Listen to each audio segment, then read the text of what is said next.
হরে কৃষ্ণ। সকলকে স্বাগতম অযোধ্যা ধাম। আমরা এখন অযোধ্যা ধামে অবস্থান করছি। তো এখানে বসে আমার রামচন্দ্রের লীলা মহিমা কীর্তন করছিলাম।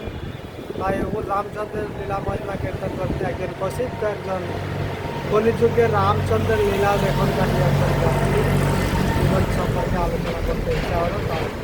তা আমরা এখন কলিযুগের রামচন্দ্র একজন দর্শনপ্রাপ্ত বিশিষ্ট ভক্ত, তিনি রামচরিত্র মানসের রচয়িতা তুলসীদাস গোস্বামীর জীবন চরিত্র সংক্ষেপে বর্ণনা করব, আপনারা শ্রবণ করবেন। হরে কৃষ্ণ। তো তুলসীদাস গোস্বামী, ওনার ছোটোবেলার নাম ছিল রামবোলা। তো উনি আবির্ভূত হয়েছিলেন চিত্রকূটের রাজাপুর নামক গ্রামে। তো ওনার মায়ের নাম ছিল হুলসি, বাবার নাম ছিল আত্মদেব। তো উনি 12 মাস যাবন মাতৃগর্ভে অবস্থান করার পর আবির্ভূত হয়েছিলেন, এবং যখন আবির্ভূত হন তখন ওনার দাঁত ছিল, এবং উনি আবির্ভাবের পরে প্রথম শব্দ রাম উচ্চারণ করেছিলেন। তাই ওনার নাম রাখা হয়েছিল রামবোলা। তো ওনার আবির্ভাবের পরে পরে ওনার মা দেহান্ত হয়, আর তখন উনি একজন দাসী চুনিয়া ওনাকে লালন পালন করেন। তো 5 বছর যাবৎ ওনাকে লালন পালন করার পর চুনিয়াও দেহত্যাগ করেন।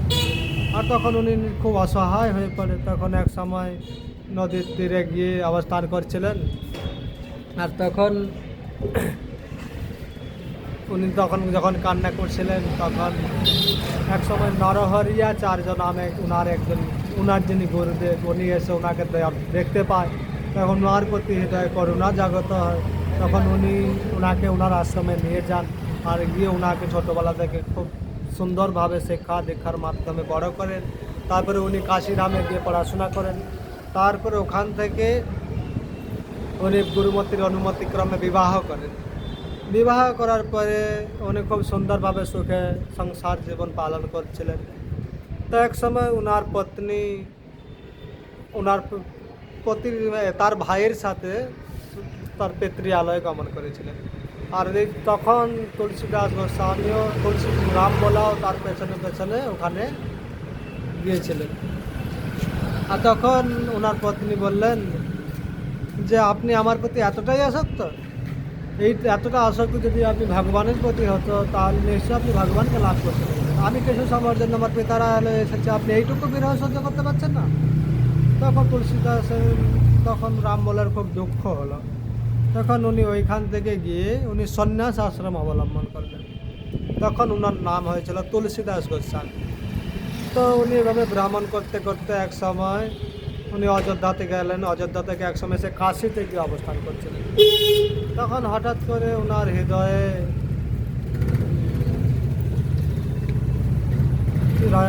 কাশী রাজ্যে কিছু সংস্কৃত শ্লোক উদিত হতে লাগলো। তো শ্লোকগুলো উনি রাত্রে দিনের বেলা স্মরণ করতেন, কিন্তু রাত্রে ওগুলো সব বিলুপ্ত হয়ে যেত। অনেক চেষ্টা করে শ্লোকগুলো উনি সঞ্চয় করতে পারেন। তখন ভগবান শ্রী রামচন্দ্র ওনাকে বলেছিলেন, ভগবান শিব কাশী বিশ্বনাথ বলেছিলেন, তুমি ভগবানের রামের কথা হিন্দি ভাষা মানে অযোধ্যার ভাষাতে তুমি বর্ণনা করো। তাই তুলসীদাস গোস্বামী তা করেছিলেন।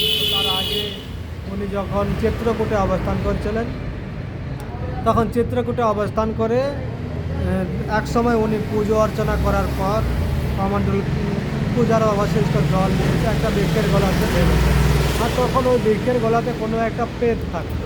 আর সেই প্রেত তখন বললে, বাবা আপনার কৃপাতে আমি অনেক সময় থেকে তৃষ্ণার্ত ছিলাম, আর আপনার কৃপাতে আমার তৃষ্ণার্ত মেরে দিলেন। তখন তুলসীদাস ওনার পরিচয় জিজ্ঞাসা করলেন। তারপরে জিজ্ঞাসা করলেন, আচ্ছা তুমি আমাকে ভগবান রামচন্দ্রের দর্শন করাতে পারো বা হনুমানজির দর্শন করাতে পারো? তখন বলছে, হ্যাঁ, হনুমানজির বিষয়ে আমি আপনাকে বলতে পারি যে হনুমানজি বারাণসীতে রাম কথা হচ্ছে, আর হনুমানজি ওইখানে প্রতিদিন রাম কথা শ্রবণ করতে আসে। বলছে, তাহলে আমি আমাকে চিনতে পারবো কী করে? তখন বললেন যে দেখবে, রাম কথা শুরু হওয়ার প্রথমে এসে বসে একদম বৃদ্ধ রূপে এসে একজন ব্যক্তি বসে, আর সমস্ত রামকথা সমাপ্ত হওয়ার পরে সকলে চলে যাওয়ার পরে যে লাস্টে উঠে যায় তিনি হচ্ছে হনুমান। তখন তুলসীদাস যে ওখানে যান, তারপরে হনুমানজি এইভাবে কয়েকদিন যাবৎ উনি লক্ষ্য করলেন যে একজন বৃদ্ধ ব্যক্তি আসে বসে সবাইয়ের কথা হওয়ার পরে যায়। তখন উনি ওনার চরণ কমল ধরে খুব অনুরোধ করলেন, আপনি হনুমানজি আমাকে দর্শন দিয়ে কৃতার্থ করুন, আপনার আমি করুণা লাভ করতে চাই। তখন হনুমানজি বলছে, আমি সাধারণ একজন বৃদ্ধ মানুষ, কেন আমাকে ডিস্টার্ব করছো, আমি এখানে রামকথা শ্রবণ করতে আসি।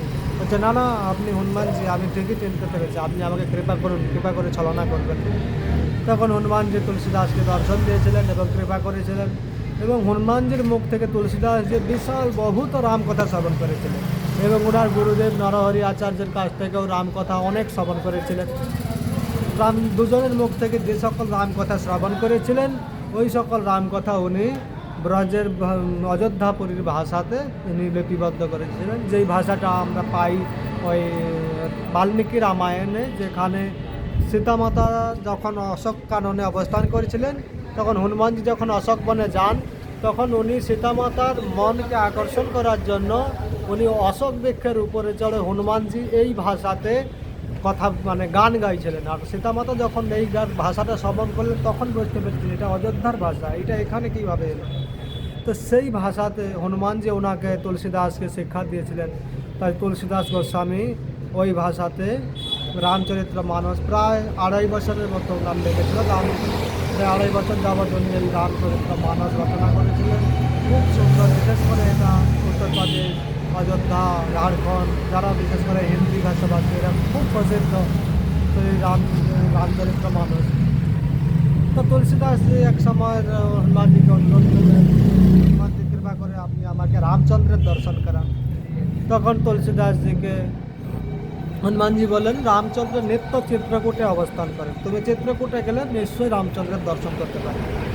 তো তুলসীদাসজি চিত্রকূটে গিয়ে অবস্থান করছিলেন রামঘাটে। তো এক সময় রামচন্দ্র এবং লক্ষ্মণ একটা সিপাহীর বেশ ধারণ করে ঘোড়াতে চড়ে তুলসীদাসের কাছ থেকে জল পান করে চলে যায়, কিন্তু তুলসীদাস তাদেরকে চিনতে পারেনি। তখন হনুমানজি দুঃখ পেলেন। হনুমানজি বললেন ওরা রাম লক্ষ্মণ ছিল। তখন উনি আবার অনুরোধ করলেন, হে প্রভু আর একবার কৃপা করুন আমায়। তখন এক সময় তুলসীদাসজি রামঘাটে বসে চন্দন ঘষছিলেন ভগবানের সেবার জন্য। তখন ছোট ছোট দুটো বালকের বেশ ধারণ করে রাম লক্ষ্মণ আসেন এবং বলে, হে বাবা আমাদের চন্দন পরা, চন্দন দান করুন। তখন বলছে, এবং দিয়ে ওরা চন্দন পরছিলেন। তখন হনুমানজি চিন্তা করলেন নিশ্চয়ই এবারও তুলসীদাস বঞ্চিত হয়ে যাবে রামের দর্শন, রামকে চিনতে পারবে না। তাই তুলসীদাস গোস্বামী ওখানে যখন চন্দন করছিলেন, রামচন্দ্র চন্দন করছিলেন, তখন হনুমানজির পাশে একটা বৃক্ষের শাখাতে বসে তোতার রূপ ধারণ করে বলছেন, চিত্রকূট পর্বতে হয় সন্তনকে ভিড়, তুলসীদাস চন্দন ঘেঁষে তিলক দে প্রভৃতি, এরকম একটি দোহা উচ্চারণ করেছিলেন। আর এইটা যখন তুলসীদাস গোস্বামীর কানে প্রবেশ করে তখন উনি ভগবানকে চিনতে পেরেছিলেন, এবং তখন ভগবানের চরণে চিত্রকূটকে ঘাট পর ভই সন্তনকে ভিড়, তুলসীদাস চন্দন ঘেঁষে তিলক দে প্রভৃতি, এই দোয়াটা উচ্চারণ করেছিলেন। তখন তুলসীদাসজি ওনাকে চিনতে পারেন ভগবানকে, তখন ভগবানের চরণ স্পর্শ করেন, ভগবানের কাছে প্রার্থনা করেন, তখন ভগবান অখণ্ড ভক্তির ঘর প্রদান করেন। তো তুলসীদাস গোস্বামী যখন রামচরিত্র মানস রচনা করেন তখন ওটা প্রচার হচ্ছিল, কিন্তু তখন যখন কাশীতে অবস্থান করেছিল, কাশীতে অন্যান্য যে সকল পণ্ডিতরা ছিল তখন সব তো প্রায় মায়াবাদী পণ্ডিত, ব্রাহ্মণ, জাতি ব্রাহ্মণ, তারা বৈষ্ণবদের প্রতি অতটা সম্মান করেন না। তো ওনারা বললেন যে রামচরিত্র মানস একটা সাধারণ মনোকল্পিতভাবে রচনা করেছে আর এটা অযোগ্য। তো এইভাবে ওনারা নিন্দাবন্দা করতে লাগলো। এক সময় কিছু চোর পাঠিয়েছিলেন ওটাকে চুরি করে আনার জন্য। তো ওনারা চোরগুলো গিয়ে যখন দেখে তুলসীদাস গোস্বামী যেখানে অবতার করছে এবং রামচরিত্র যেখানে রাখা আছে, আর ওইখানে দুজন সিপাহী রাম এবং লক্ষ্মণ তারা অনেক রক্ষীর বেশ ধারণ করে দ্বারে পাহারা দিচ্ছে, তখন সিপাহীরা বুঝতে পেরে তুলসীদাসের মাহাত্ম্য, তখন ওরা রাম ভক্ত হয়েছিলেন, ভগবানের ভক্ত হয়েছিলেন। তারপরে এক সময় ওটাকে তখন পণ্ডিতেরা চিন্তা করলেন এখানে যে কাশীর বিশেষ একজন পণ্ডিত, ওনার নাম কি সরস্বতী পাদ ছিল, তো ওনার কাছে গিয়ে ওই রামচরিত মানস দেওয়া হয়। তখন উনি বলেছিলেন, কাশীরূপ ক্ষেত্রে তুলসী গাছের মতো পবিত্র তুলসী গাছ ভ্রমণ করে বেড়াচ্ছে এবং তার রচিত এই তুলসী রামচরিত্র মানসরূপী মঞ্জুরি জগতের কল্যাণ বিধান করছে। তো তারপরেও এই কথা শ্রবণ করার পরেও সেই সকল পণ্ডিতদের মনে সংশয় থেকে যায়। তখন এক সময় সকলে হলে সিদ্ধান্ত করলেন শ্রী দেবাদিদেব মহাদেব হচ্ছে রামচন্দ্রের সব থেকে প্রিয় ভক্ত। কারণ শাস্ত্রে ভাগবতে বর্ণনা করা হয়েছে, নিন্নাগাম নাম যথা গঙ্গা দেবানাম অচ্যুত যথা বৈষ্ণবানাম যথা সম্য পুরাণাম। সেই বৈষ্ণবদের মধ্যে শ্রেষ্ঠ হচ্ছে ভগবান শিব এবং তিনি রামচন্দ্রের অত্যন্ত প্রিয় ভক্ত। আমরা জানি রামচন্দ্র তিনি সর্বদা মালাতে রামচন্দ্রের মহিমা গাথা কীর্তন করে থাকেন। তো এইভাবে যে রামচরিত্র মানস একদিন কী করা হলো, কাশী বিশ্বনাথ মন্দিরে রাখা হলো। তার উপরে সমস্ত পুরাণ এবং শাস্ত্র বেদ বেদান্ত আদি রাখা হলো। তারপরে দরজা বন্ধ করে দেওয়া হলো। পরের দিন সকালবেলা যখন দরজা খোলা হয় তখন পাওয়া গেল যে রামচরিত্র মানস সবের উপরে রাখা রয়েছে এবং তাতে শিল্পী সাইড করেছে সত্যম শিবম সুন্দরম, অত্যন্ত সুন্দর। তো তারপর থেকে সমস্ত পণ্ডিতদের অহংকার চূর্ণ হয়েছিল, তাদের যে ওর প্রতি একটা ঘৃণা ভাব ছিল তুলসীদাস গোস্বামীর প্রতি, তা নষ্ট হয়েছিল। তো এইভাবে তুলসীদাস গোস্বামী পরবর্তীকালে অনেক শাস্ত্র রচনা করে, রামচন্দ্রের স্তুতি, হনুমান চালিসা আদি বিশেষ বিশেষ অনেক কিছু শাস্ত্রগ্রন্থ রচনা করে গিয়েছে। আমরা কিছুকাল আগে শুনেছিলাম হনুমান চালিসার বিশেষ মাহাত্ম্য প্রকাশিত হয়েছিল। আর অ্যাকচুয়ালি ওনার পূর্ব পরিচয় হিসাবে বর্ণনা করা হয়েছে উনি পূর্বে মহামুনি বাল্মীকিই ছিলেন। তো উনি একসময় হনুমানজি এবং বাল্মীকি দুজনে রামায়ণ কথা লিখেছিলেন। তো দুজনে রামায়ণ লেখার পরে জানেন আপনারা বাল্মীকি মুনি ব্রহ্মাজির আদেশক্রমে পক্ষীপদের মাধ্যমে সব লীলা পরে বর্ণনা করবো, এখানে বর্ণনা করা সম্ভব না। তো উনি রচনা করেছিলেন।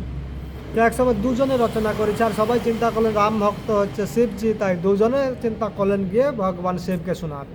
কিন্তু হনুমানজির যাওয়ার আগে বাল্মীকি মুনি শিবজির কাছে পৌঁছে যায় এবং শিবজিকে রাম কথা শ্রবণ করা, ওই স্বরচিত রামায়ণ।